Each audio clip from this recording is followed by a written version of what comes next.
Benavidez on the inside. Ramirez.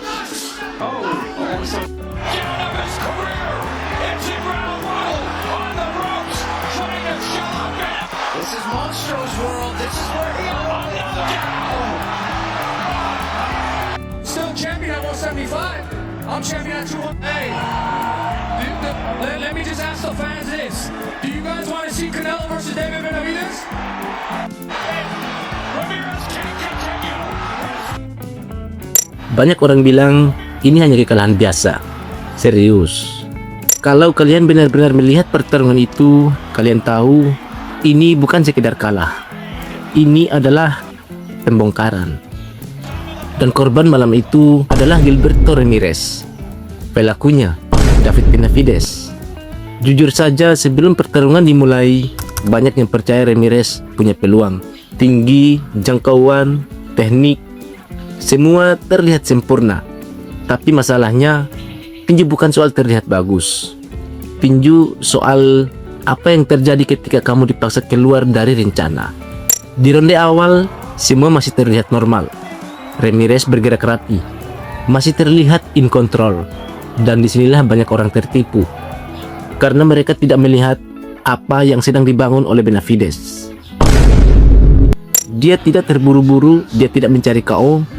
Dia melakukan sesuatu yang jauh lebih berbahaya, menghapus ruang sedikit demi sedikit. Masuk ronde tengah, dan tiba-tiba Ramirez mulai berubah. Langkahnya lebih pendek, guard lebih tinggi, gerakan lebih kaku. Ini bukan kebetulan. Ini adalah tanda dia mulai kehabisan jawaban.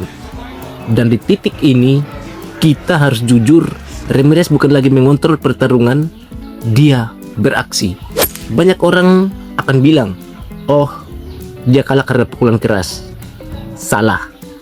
Dia kalah karena sesuatu yang lebih dalam. Tekanan yang tidak pernah memberi waktu untuk berpikir. Setiap detik, dia dipaksa membuat keputusan. Dan setiap detik itu, dia makin lambat. Dan kemudian, momen itu datang. Mata Ramirez mulai rusak. Dan disitulah semua ilusi runtuh. Karena sekarang, dia tidak hanya tertekan. Dia juga tidak bisa melihat dengan sempurna. Dan di titik itulah, ini bukan lagi pertarungan yang seimbang. Sekarang kita masuk ke bagian yang tidak enak. Ramirez masih berdiri, masih mencoba. Tapi jujur saja, dia sudah tidak benar-benar di dalam pertarungan. Dia hanya bertahan dari sesuatu yang tidak bisa dihentikan.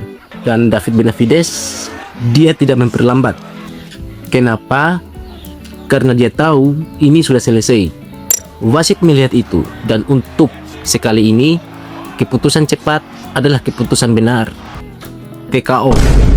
Sekarang hati-hati. Jangan salah mengartikan ini. Ini bukan berarti Ramirez petinju buruk. Bukan. Ini berarti dia menghadapi sesuatu yang tidak cocok untuknya. Dan Benavidez, dia bukan hanya menang. Dia memaksakan realita. Dalam tinju, kita sering bicara tentang siapa yang lebih kuat, siapa yang lebih cepat, tapi jarang mau berbicara tentang ini.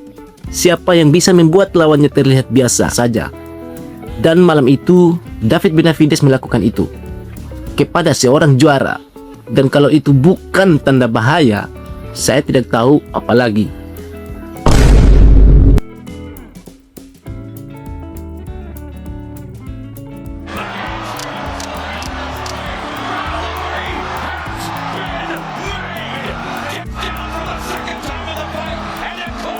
Benavidez on the inside.